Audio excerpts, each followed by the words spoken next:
In the second hour, I was hoping to open the floor up to questions, and Arundhati will come back towards the end with another reading from her book. So could I ask people to raise their hand for questions, please?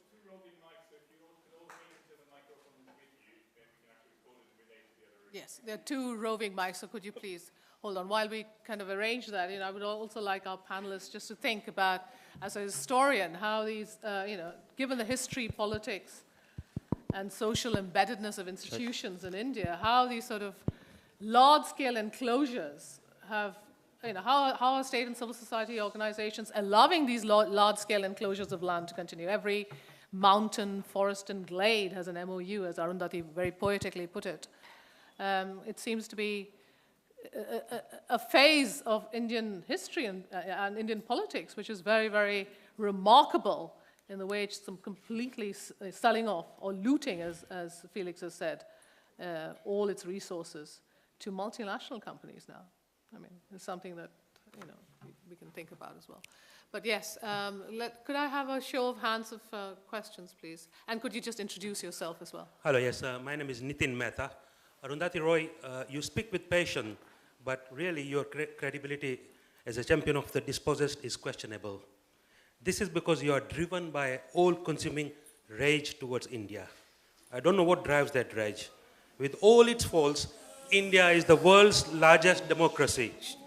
If you were Chinese, you would not be able to speak as you do.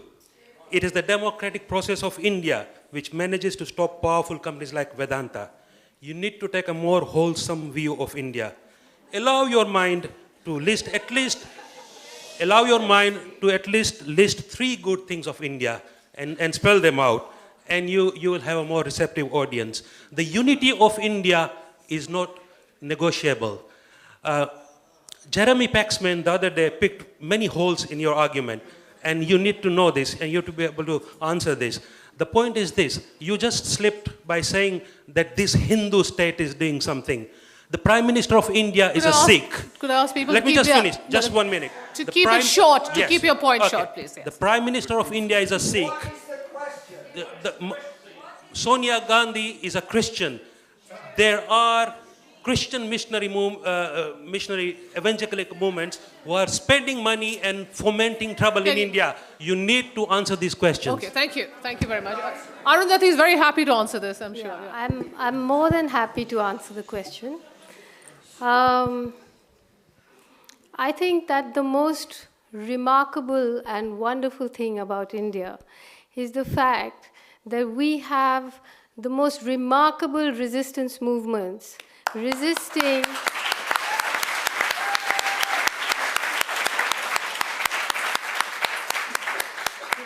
you have the poorest people in the world resisting the richest corporations, putting their bodies on the line to ask the world the most profound question the world can be asked, which is to redefine the meaning of civilization, to redefine the meaning of happiness, to redefine the meaning of modernity.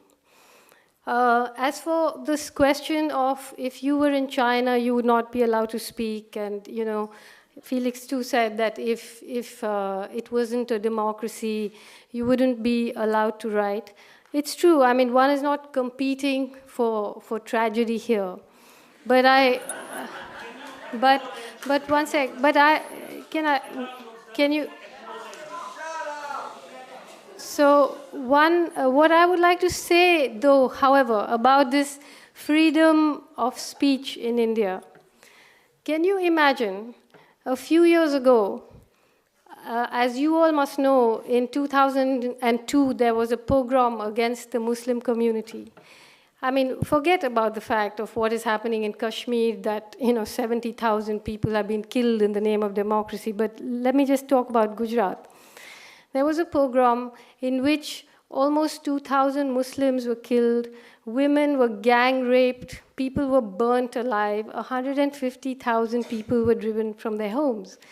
In one instance, an MLA, a Muslim MLA called Ehsan Jafri, was sheltering many Muslims in his house because he was a member of a legislative assembly, and people thought that, you know, he would be protected, that they would be protected from this mob of about 20,000 who gathered.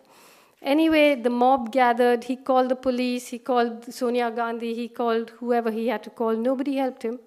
He went down to tell the mob, look, do what you like with me, but leave the women and children alone. He was held up, his arms and legs were hacked off, and he was burnt alive, and 65 other people were killed in that.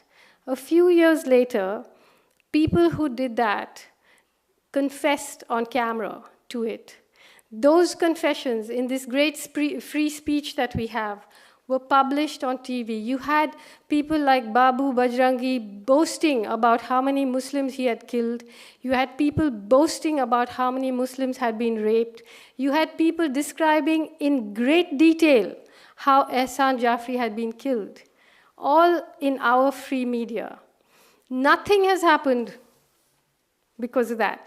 People said it was actually a campaign by the chief minister to get more popularity among his Hindu voters. So you have a situation in which the elite is fused with the state now and believes itself to be the state. So it's not, I mean, those of us who are saying these things are people who love our rivers and our mountains and who are fighting we love the music of the country that we come from. We love it. We don't speak from a position of hate. We speak from a position of absolute love. And that is why we fight so hard. If there wasn't beauty to preserve, if there wasn't absolute adoration, we wouldn't be there. We wouldn't, I mean, I would be living in, I don't know, Mayfair Gardens or something, you know? Why? One lives there because one loves it. And we fight to preserve the wilderness and the beauty of the imagination that still exists, that's still alive in India, which has been lost everywhere else. We fight for that. So please don't give me lectures about hating my country. I don't.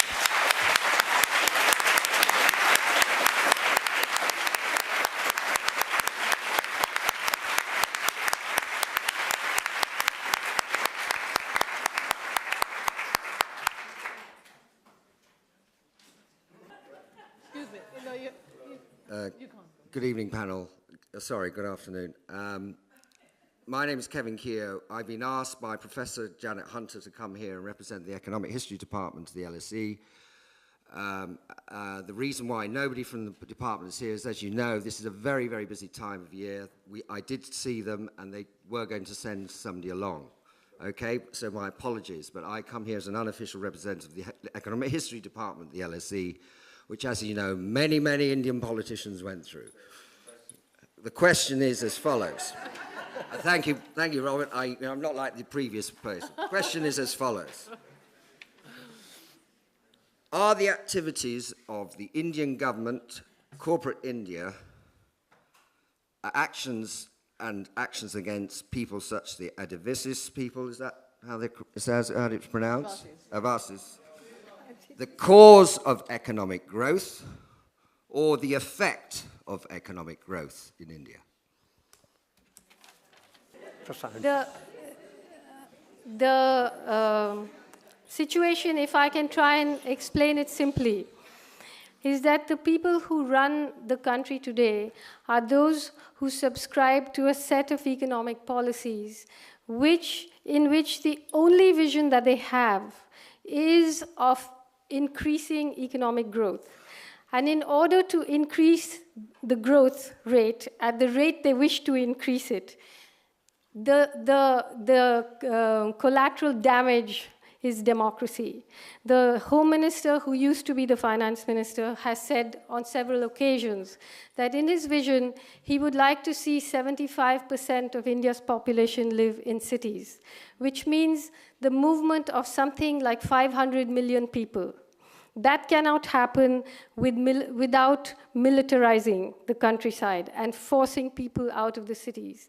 Now, the growth much of the growth is driven by this privatization of natural resources and raw material, like the bauxite, for example, is worth more than $4 trillion.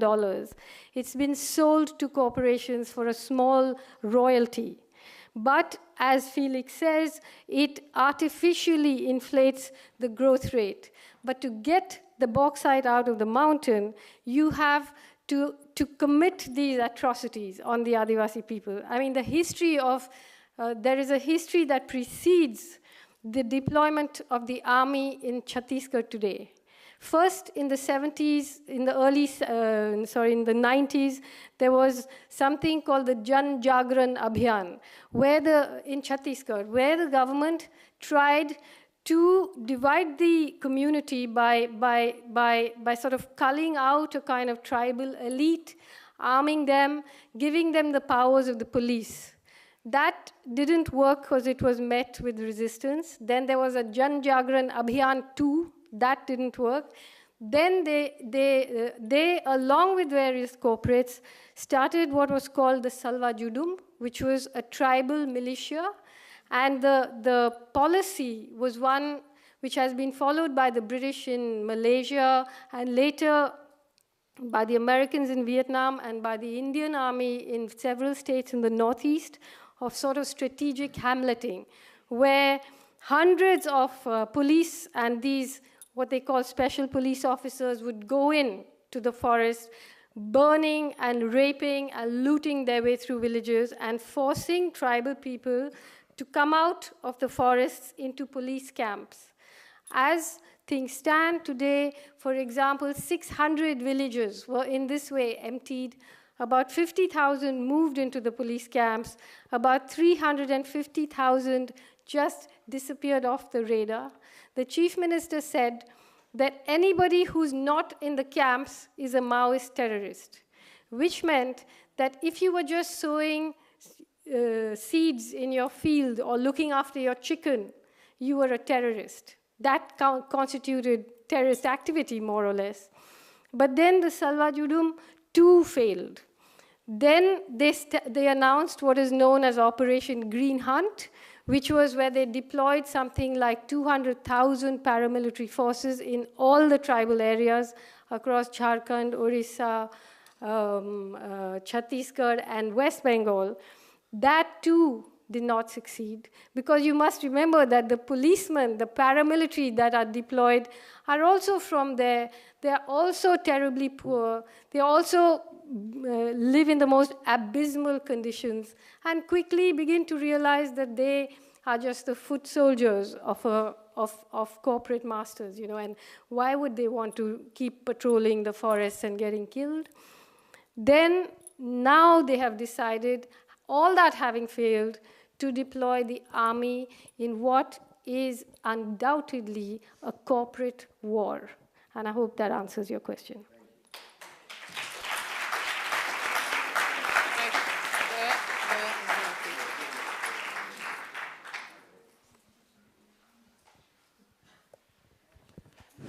Can you make it quick, yeah? Can you hear me? Yeah, let me just first say that I really believe that your hearts lie at the right place, and that I also would like to sympathize with you for what you feel about the Maoists and the tribals in those regions. I think it's a tragedy, to say the least, but I do have certain criticisms of what you said today, of your analysis, and I would like you to address these three. And I'm not trying to start a controversy or a polemic here, so please don't get on me.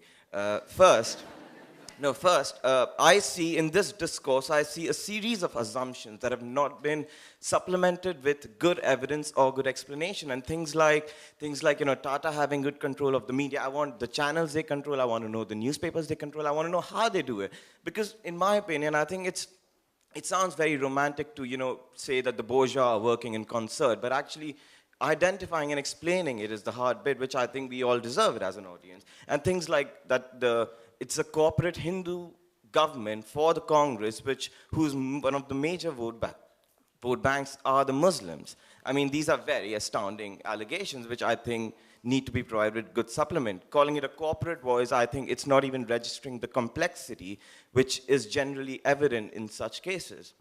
So that's my first criticism.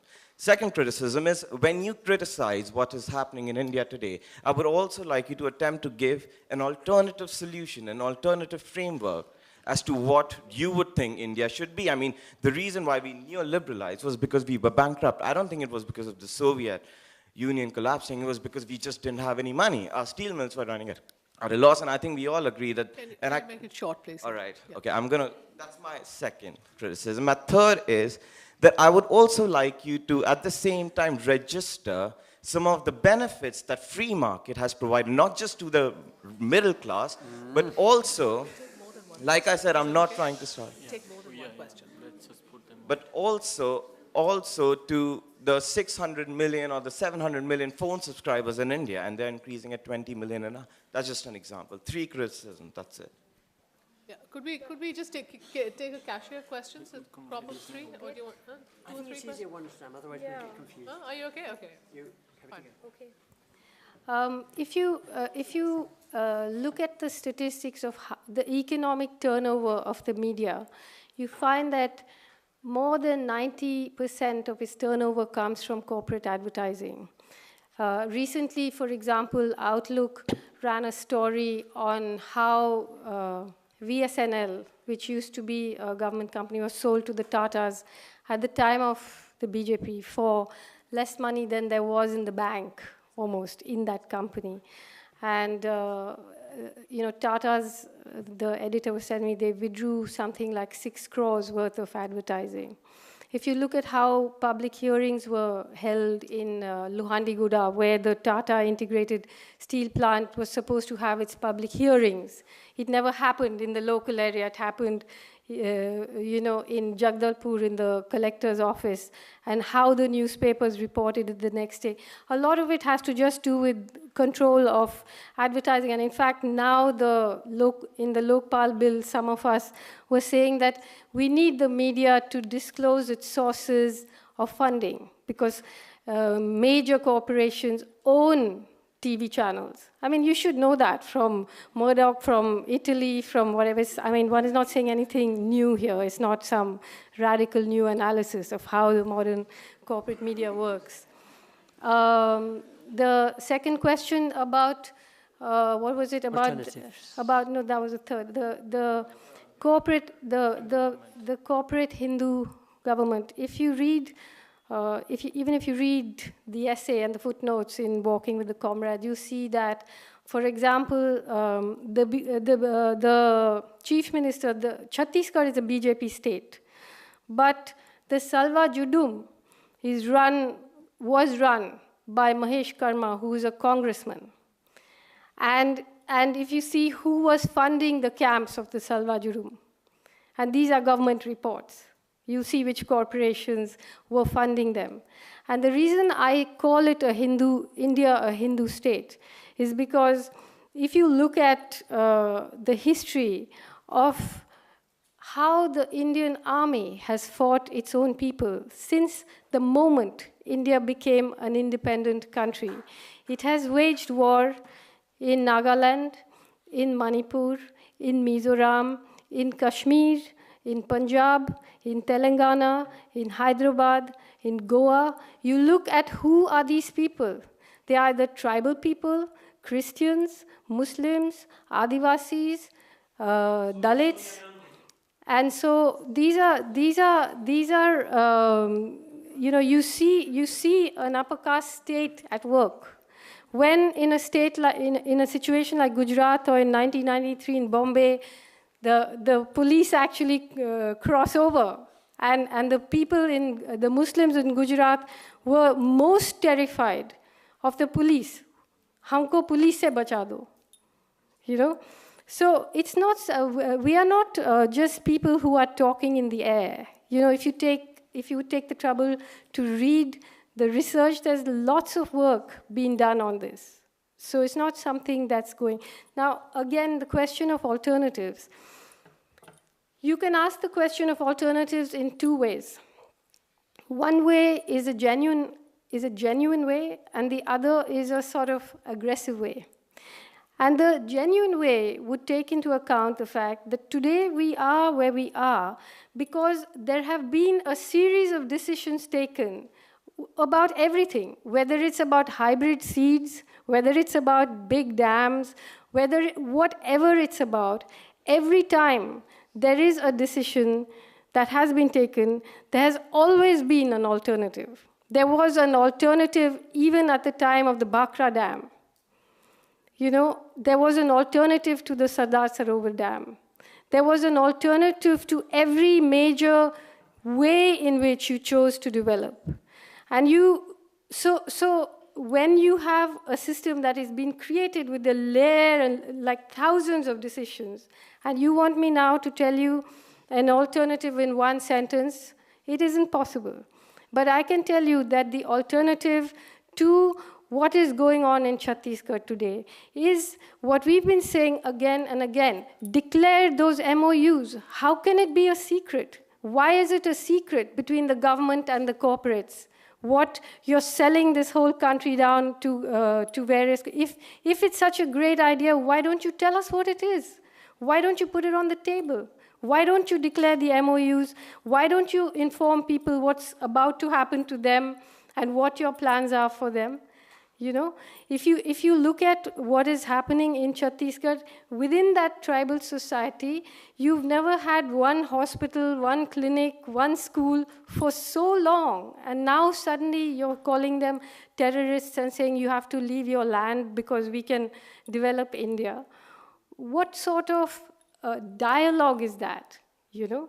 You start the Sardar Sarovar project with a wonderful resettlement policy, which says everybody will have land for land, every village will be resettled as a village. Then you have the first few villages where one village is resettled in 192 different places. Everyone has a tin shed, which in any case gets flooded in the monsoon. And the rest of it you just forget about, and after 10 years you say, no, there's no land. Just get out of here. You know, so there is a sort of structural violence that's taking place. And we are not people who, I mean, what's in it for any of us? Why would we be sitting here and saying these things? I mean, unless we're sort of got a mental problem or something, you know? We're just here to say that there is something so desperately wrong. And it's easier to see. It might be far more violent in China, but it's easier to see how a totalitarian state functions. It's far more difficult to see it when you have this smoke screen of democracy, because India is a democracy, but it's a democracy for a few people. You know, I keep saying...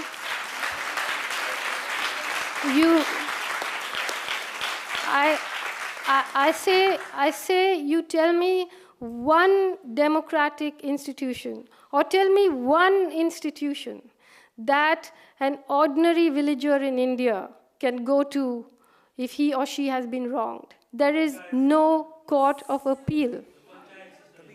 There is no court of appeal. So you... No, can we? You've had your say. There are a lot of people waiting here.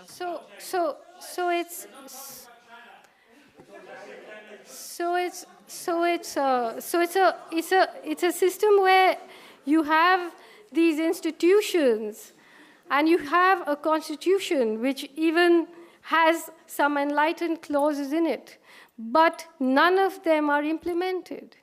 You know, so it's a much more intellectually complicated way to see through something. That's the problem here. Okay, sorry. There is Daniel Rycroft. There are three questions here. Daniel first, yourself second, and you third. Yeah, and then two questions at this end, and then I'm afraid we have to stop. Yes. Okay. Yeah. Yeah.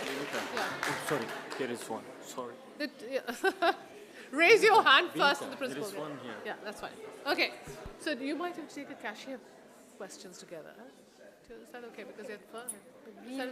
Okay, so my point relates to this enlightened... Sorry, can you introduce yourself, please? My name is Dan Rycroft. I come from the University of East Anglia. Managing to escape the marking, so no problem there. The point is, this enlightened constitution comes from a late colonial moment yeah, the 1930s, when provisions were set in place for people who have become known in India as Adivasis. So my question is, can we talk about Adivasi self-rule? Okay. The Adivasi movement has grown within a wider international indigenous movement that's premised along the lines of indigenous self-determination. And there's a political future being charted for Adivasis by Adivasis, which allows people to gain access to and understand, perhaps as a reconciliatory gesture or more deeper than that, the idea of Adivasi self-rule or Adivasi Swaraj. So my question is, can we please understand a bit more about this? And can we also try and understand whether and how the concept of Adivasi Swaraj relates to or is different from some of these provisions that came up in the late colonial period, such as the 5th schedule? Well, actually the day that the Indian Constitution came into being was a pretty dark day for the Adivasi people, because it simply passed the ownership of Adivasi land from British imperial hands into the hands of the Indian state. Later on, in 1996, I think there was the Panchayat Extension of Scheduled Areas Act, which at least somehow recognized the legality of the idea of a collective. And today makes it pretty clear in the Constitution that you cannot alienate tribal land, you cannot give them to corporations. So that's nothing close to self-rule. But at this moment of desperation, it ought to have been a bulwark against the actual acquisition and dispossession of tribal people. But what you have instead is a situation where you have these sort of semi-enlightened things in the Constitution, but even those are actually openly vandalized by the government. I mean, the Prime Minister himself says that, you know, we need to exploit these lands for their minerals. And at the same time, you have the Panchayat Extension of Scheduled Areas Act in your Constitution. So you have this really ridiculous situation where you have movements that are considered terrorist or radical, people who are being put into jail for sedition and waging war against the state, in fact, fighting for what is actually in the Constitution, and you have the government vandalizing the Constitution. But Adivasi self-rule, of course, is in a different space. I mean, we have not got close to that yet. Maybe only in academic discourse. But in fact, on the ground, you know, in India, on the ground, the Adivasis are just becoming, either they are becoming construction labor, or you have these, you know, the what do you call them? These sort of Hindu right-wing groups who are what they call bringing them back to Hinduism. You know, telling them that they are actually really Hindus, and even introducing things like the caste system into Adivasi society. You know. Could I suggest that we now take a tranche of questions, which you then Arundhati, because we are kind of running short. So someone else should answer questions yeah, now. as well. Yeah, I think. Felix. Yes, please. Go on. Yes, thank you. David Glue. In China, if a peasant in China wants to live or work in a big city, he needs an internal passport. And the result is that the Chinese government can keep a lid on the maximum population of cities like Shanghai. I think that Bombay and perhaps other Indian cities should also have an internal passport, because otherwise any marginal improvement, any improvement at all to the quality of life for the poorest people, and it results in an extra million. They're going to get 1 million anyway. They get 2 million each year. Add that up to this lady. You've got biometric census form. Excuse me. Biometric census form, so it is practicable. Yeah. And internal passport for Bombay. Thank you. The question here, and then question there, a question here. Hello, it's Very quickly. Agratosh Mukherjee, I'll be very quick. In terms of the corporates, so as Felix mentioned, how the corporates are directly funding police stations, and there are examples of, you know, how Vedanta is using its midday meal systems for paramilitaries. That we have proof of how Tata and SR are funding the Salwa Judum, so on and so forth. The problem or the challenge is that this information is out there among those of us who are actively involved in these movements, but it's not out there in, even this enlightened room, for example, because of the press censorship, so on and so forth. How can this information come out, and what kind of direct action can people in this room, in the UK, from this powerhouse of capitalism take for this purpose? And a very quick question to Samarendra especially, how do we cut through this net of NGOs to directly help activists in India, such as the right to information activists and so many others, hundreds of whom are dying and are being beaten up, and we don't hear anything about them?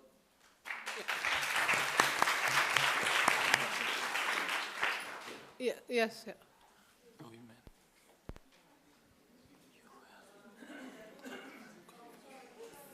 Sorry, this lady here in front. Could this I lady ask in front. my this question? Lady in front. My question was... Sorry, excuse me, sorry, this lady in front, sorry. Oh, shoot,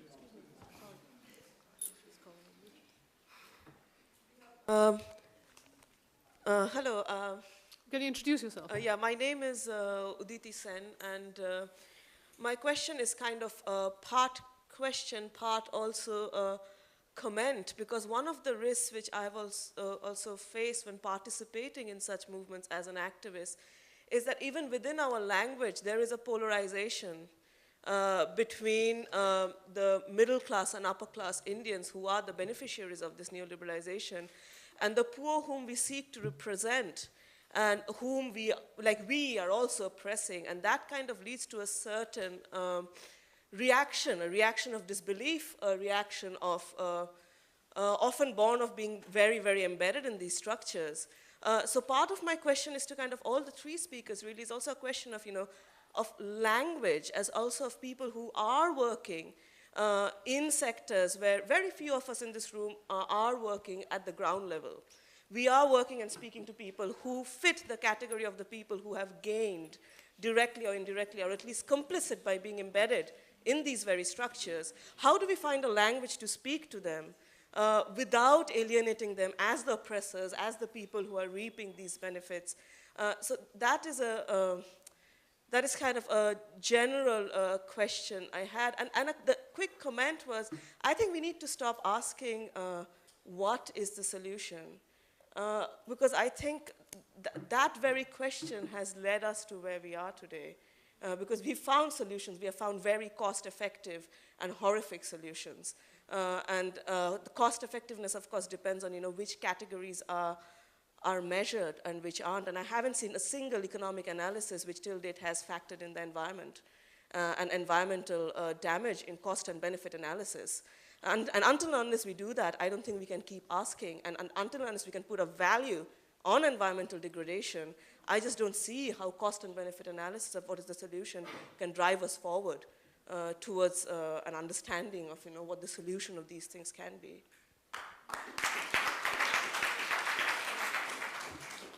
Okay, I'd like to go back to the previous question, because I think that was the question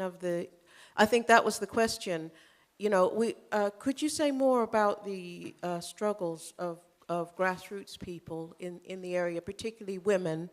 And I'm from Women of Color in the Global Women's Strike, and we're a network of grassroots organizers. And I think some of us here are grassroots organizers, and we want to hear about the organizing there, particularly the women.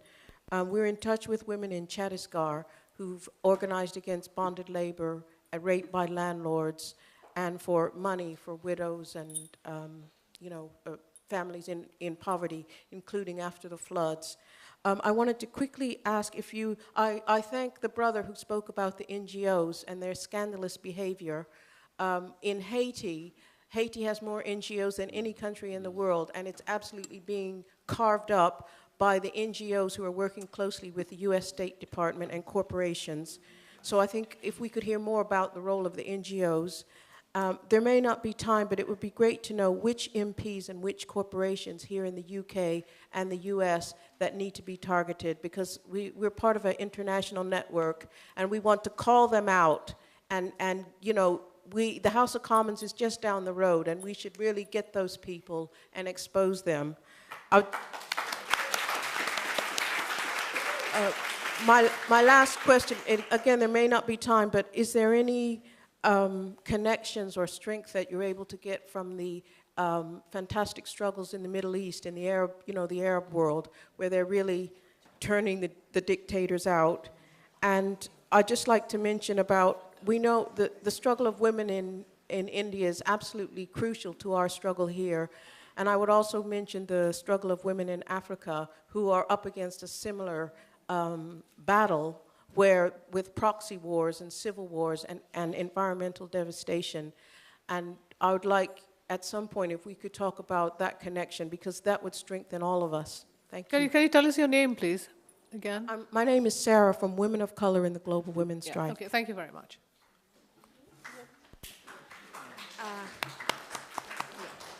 Hello, my name is Mansi. I'm a master's student here at SOAS. I'm very interested in what you called as the colonial legacy in terms of the land laws and the legal frameworks that most of these conflicts are associated with. With special reference to the recent political drama in Greater Noida, I'd like you to talk a little about the Land Acquisition Act and the proposed revision of the Act. Okay, we'll take 2 more questions here, and then I'll give the panel a chance, and then you can do your final reading. Is that okay? Arundhati? Yeah, I think this is a lot, though. It's a lot. You want to answer? How many 2 more here. minutes? 2 more. Is that okay? Could we take 2 more questions, and then I'll give a panel a chance to respond, and then Arundhati will do her final reading. Okay, my name's Dan. Thank you very much, everyone. My question relates to tactics.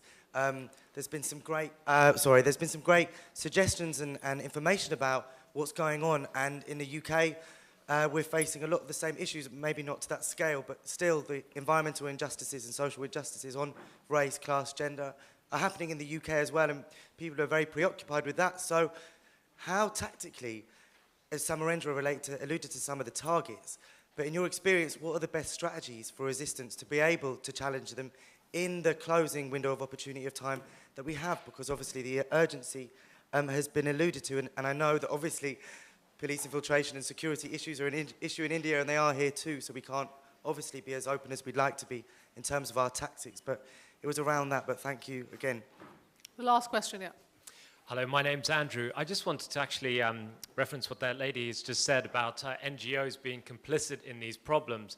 And I was specifically interested to hear what the panel thought about WWF in India specifically, who are incredibly embedded with the mining community and even share similar directors. And of course, if we're looking for targets or people to put pressure on in the UK, WWF enjoy a very fine reputation, probably not one that's at all deserved. And I'd be quite interested to get some more information about that from the panel. So thank you very much. Okay. Thank you. I think we should get the panel a chance to respond, and then Arundhati will do a final reading. I'm sorry to people who, still want to ask questions. Okay, I'll only speak for a moment because I took more than my fair share of time at the beginning. But I want to say, for one thing, I'm very happy with some of these questions because looking at these links between NGOs and corporations that Samarendra especially has drawn a lot of attention to, it's very, very, very important, and there's so much that needs to come out. The question over there about women, and I would just like to say that in all of these movements, literally hundreds of movements, women are often really leading them, and I feel that is because often women understand what is life in a more fundamental way than men, because they obviously carry life inside, and they know when they lose their land, they know they will lose absolutely everything. And that's why a disproportionate number of women have often been targeted and killed in these movements. But the women leadership is also a very strong phenomenon. I think that's all I'll say. Thank you. Okay, I'll answer a few of them, and I think Samarendra will have some good answers for a few. The question about whether people ought to have internal passports and not be allowed to move into cities. As I said, the government is trying very hard to force people out of their villages, and it does have this sort of dream of these big, huge mega cities. But I mean, the question of the internal passport, what is actually happening in India now? It was a debate that happened here about these identity cards. And in India, the sort of infotech corporations have taken it very seriously. And a government that cannot provide food or water or shelter wants to give everyone a unique ID from which you can read every single piece of information. And in another way, it is like the enclosure of the commons, because people in India don't have documentation of their lands. The tribal people have been there before India ever existed. So to try and digitize everybody will leave a huge population that would be illegible. People who you're calling Maoists are not going to come out to get ID cards, right? So if you kill them, they won't be dead. If you don't give them ration cards and they starve, it won't register. So this is a very, very frightening thing, the unique ID scheme. The question of what should people here be doing, I'm going to leave to Samarendra. The question about the use of language. I think, I'll say this, that language, not just within activist movements, but language, the use of language, and I'm saying this as a writer, the use, the robbing of language has been the keystone of this war. The taking words like freedom and democracy and empowerment and so on, and deploying them as weapons to mean the exact opposite of what they meant to mean, has development, progress, all these words, language has been stolen from us, and we are fighting to find a new language in which you're not just anti-development or anti-progress and all that. Apart from that, the idea of people in this room being those who are privileged and benefiting in some way and speaking on behalf of the poor, I think these are very, very important issues, and how do you, in India certainly, a lot because of the legacy of Mahatma Gandhi, which made it seem like unless you sort of wore a loincloth and ate goat's curd, you couldn't do politics, unless you were pure and you didn't have sex and you didn't shop. And so it delegitimizes everybody but saints. And there is a huge effort to try and say, isolate the poor and say only the poor can speak for the poor, and in any case, no one's going to hear them.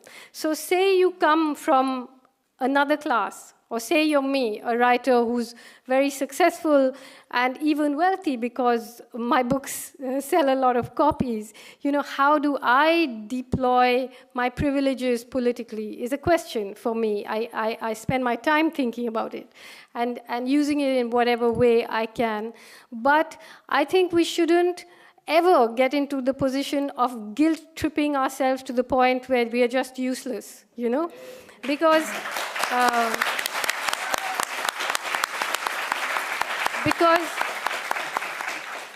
I know from my comrades in the forest that they are bloody happy that I have some money and that I can come here and that I can speak and I can do things which I wouldn't be able to do otherwise, So it's very important to think these things through.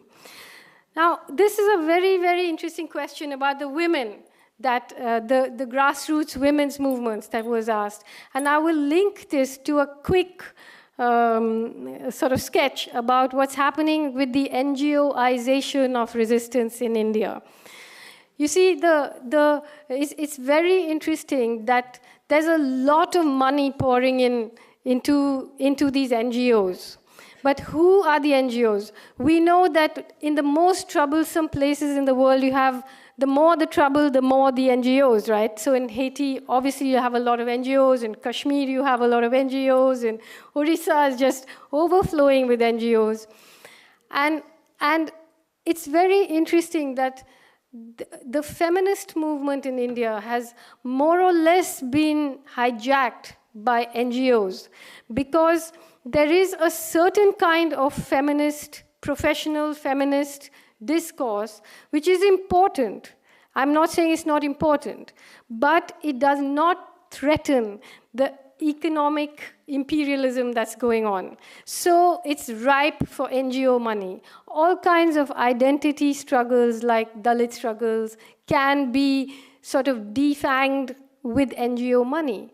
However, if you look at the issues of what is happening to women on the ground, I've spent a lot of time with the Narmada movement, the anti-dam movement. And of course, it's led by women. They are the battering ram of the movement, and they do understand that when they lose their land, they lose everything. I've seen, when the government has gone and dumped truckloads of stone on a farmer's land which they haven't even acquired. I've seen 10,000 women pick up that stone and dump it in the collectorate and say, next time it'll be in your house, But of course, that movement was marginalized, but you will not see the so-called sort of professional funded feminists ever supporting the anti-dam movement, in which actually you have women being dispossessed on a scale that's unbelievable, and the compensation only mostly goes to the men, who drink it away, and the women are left with nothing. But most extraordinary of all, I would like to say, that when I went into the Chhattisgarh forests on an invitation from the banned CPI Maoist, I went with one prejudice, and that was that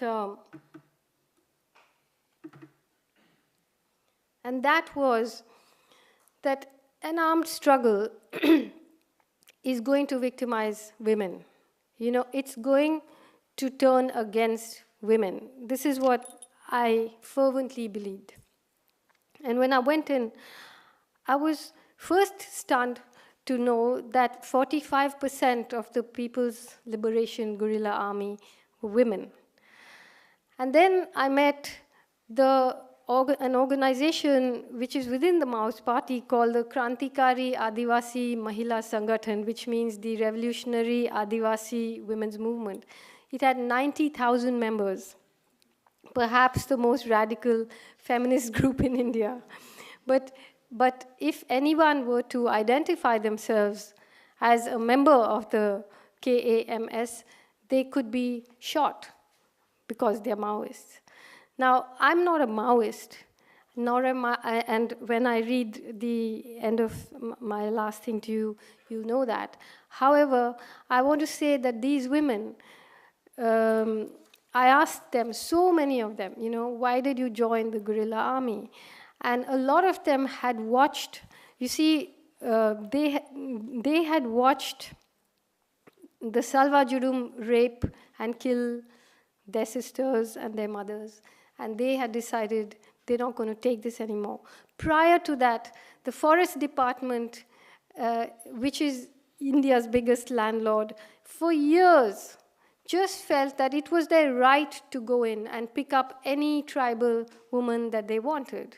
Just as upper caste men in many villages in places like Tamil Nadu believe it's their right to go and pick up any Dalit woman they want and rape her or do whatever. And now that doesn't happen. So this is not just a fight about mining corporations, it's a fight about a whole history of feudalism and casteism, which we can't forget. And these women had joined not only because of the Salva Judum, but also to escape the patriarchy of their own tribal societies, which are not perfect. It's not as if they are just some perfect society which we all need to emulate. So there's a lot of texture and complexity in all of this that sometimes gets ironed out in a short conversation. But I'd just like to say that that India has some of the most extraordinary and the most free women in the world, and yet it's busy committing female feticide, where female fetuses are being destroyed in their millions. So that. The last question about tactics. Obviously, inside England, your tactics are going to be completely different from what we are talking about there. But often I have been accused, especially after I wrote Walking with the Comrades, I have been accused of being a terrorist, of being a Maoist, of being a person who supports violence in some unqualified sense. But I believe that there is what is really remarkable about what is happening in India is that there is a bandwidth of resistance movements. The Maoists are the most militant end, there's the Gandhians, and there's everything in between. And their differences can be ideological, but often they are tactical. And I say to people who say you support armed struggle or you support violence, that when you're living in a forest village in a tribal area and 800 Central Reserve Police Force come and surround your village and start to burn it and kill people and rape people, what are you supposed to do? Declare a hunger strike when you're already starving anyway? The politics of nonviolent resistance is a very effective form of theater, but it needs an audience. In that tribal village, there is no audience, And so, they are going to turn to the people who they think can protect them, even if they don't necessarily at the end of the day agree with their ideological vision, So I will say that people who are hungry cannot go on a hunger strike. People who have no money cannot boycott foreign goods or, they don't have any goods. Sometimes the kinds of violence that the police will do, whether it's in Kashmir or whether it's in a tribal village where people have nothing, people have no money. So when it's minus 30 degrees, you go and break somebody's window panes. And you know that they're going to just freeze to death or just be homeless. Is Amnesty International going to say, oh, the police broke their window panes?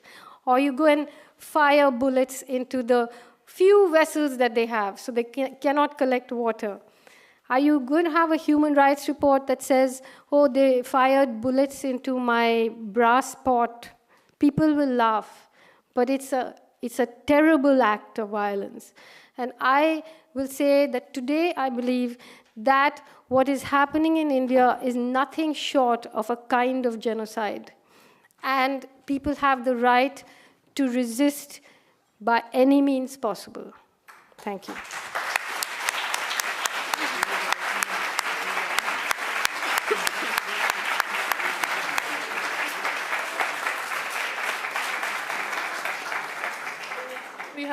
We have a couple of minutes for Samarendra to respond, and then Arundhati will end with the reading. And after that, we have Robert Wallace and Jennifer coming on stage to tell us a little bit about the exhibition and why you should see it, which is kind of part of this event.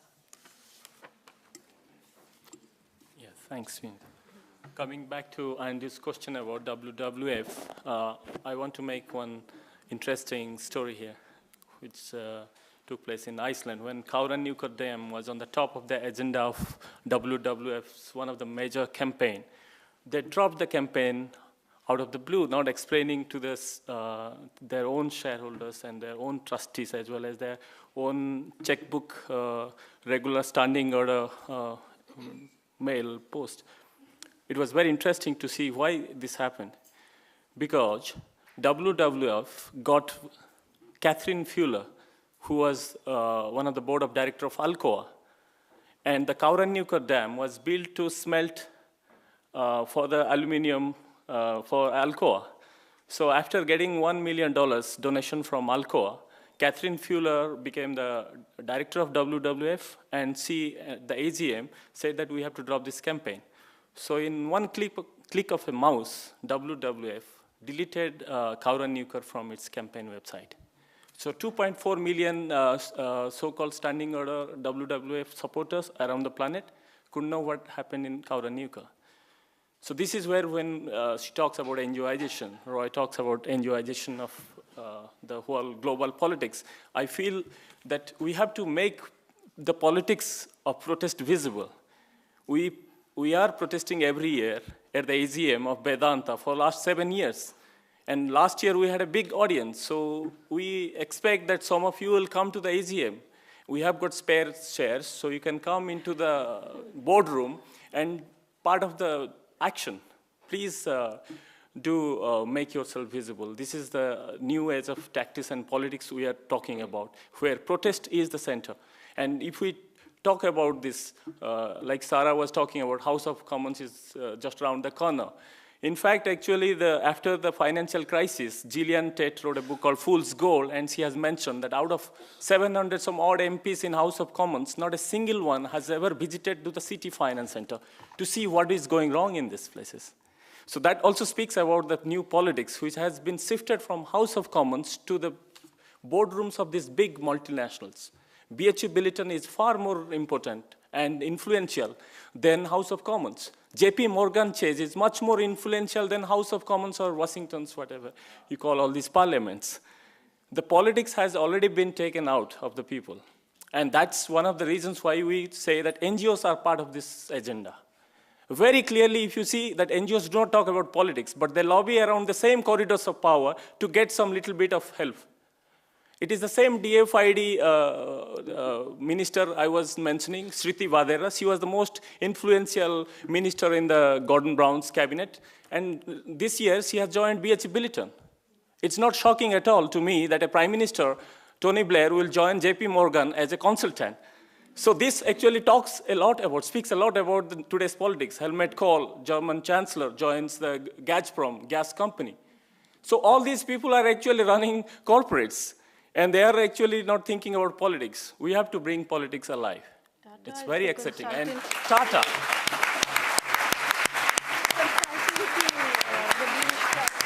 Yes.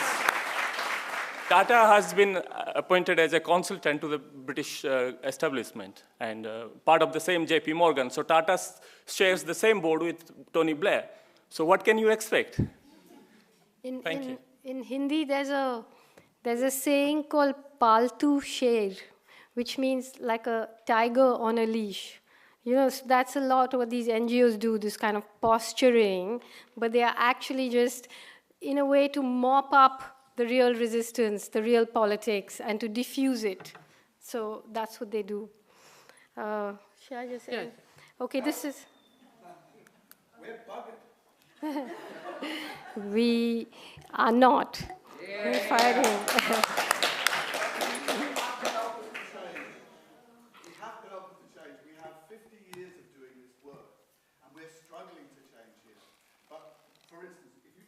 One of the best things that can happen to us is we start to lose our FCRA or some of our partners, very sadly, for the good work they do in all the other areas.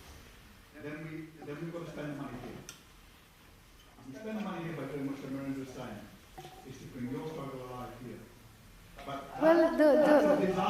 let me just say that this thing is not our struggle, it's your struggle too. You know, it's a struggle for the whole world, you know, and that's why it's so important, this fight that's happening in India. It's everybody's, and everybody has to find a way of being involved with it.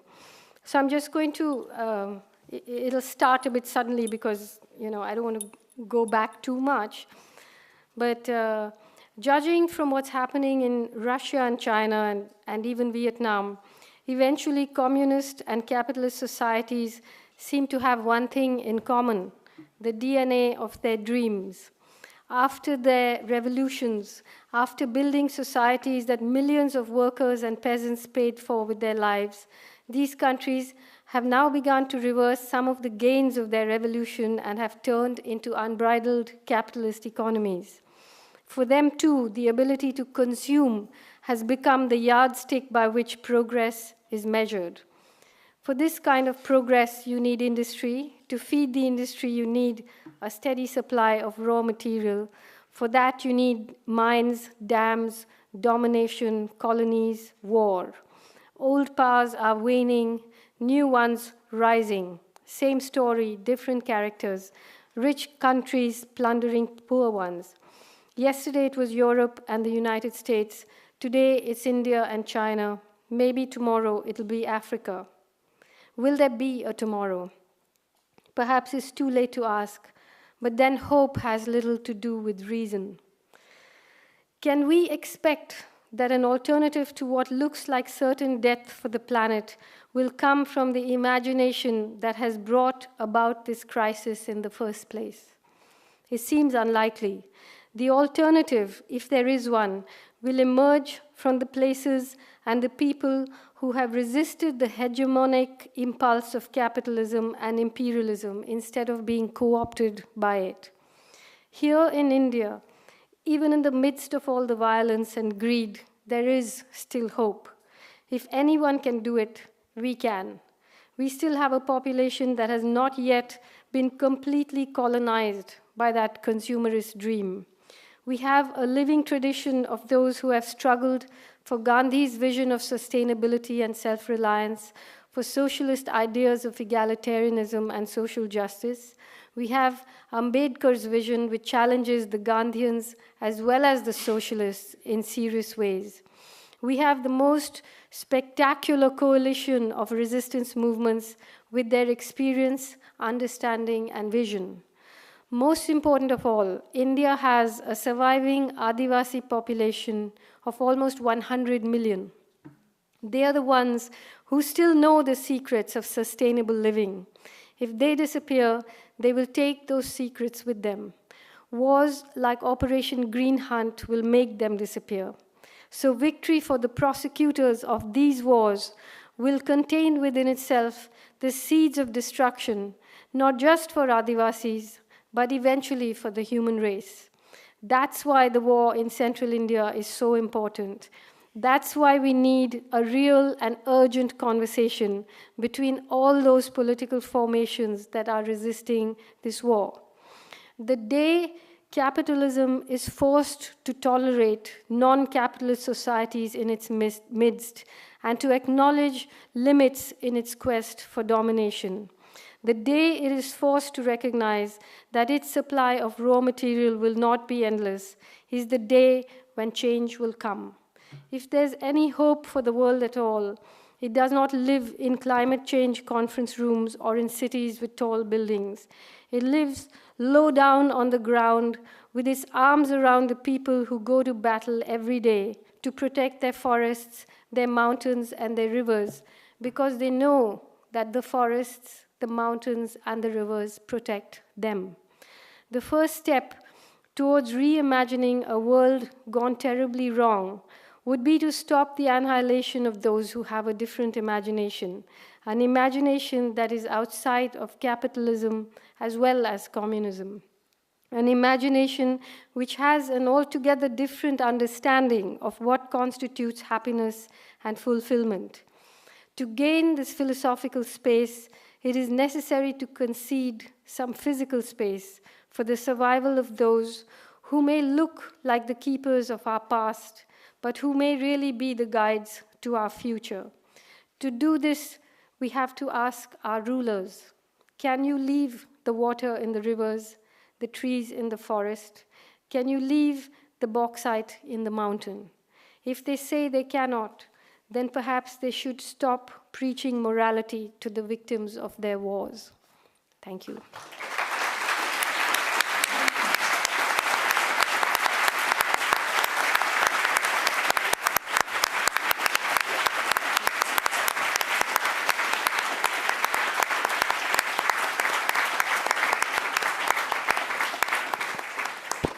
Could I invite Robert Wallace and Jennifer Wallace, who've organized this event and to whom we owe a great number of thanks, and also have organized the exhibition, to say a few words about the exhibition before we sign off.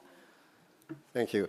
First of all, I'd just like to thank Arundhati, Felix, Samarendra, and Vanita for making this possible, and all of you for being here. The exhibition upstairs is one example of what we've been talking about in the Indian state of Jharkhand, where mining, primarily coal mining, is destroying an ancient tribal culture. So I hope you'll take time to come look at it. Jennifer, who wrote all the text and interviewed people on the ground, will be with me in the gallery for a while if you'd like to speak with us. It's on 2 levels. The upper level shows the culture as it still exists. The upper level shows the alternative imagination that Arundhati has just spoken so eloquently about, a different imagination which is being destroyed by the lower level, which depicts the mining in Jharkhand. So I hope, as a form of initial protest, people are talking about how they can protest. We put on this exhibition as our attempt to try and bring the news about what's happening in this region to London. So I hope, as an initial form of protest, you will go and have a look at the exhibition in the gallery upstairs. How long is it on? Yeah. The exhibition runs until the 25th of June. Can we thank Robert and Jennifer Wallace for putting this wonderful show together and the exhibition.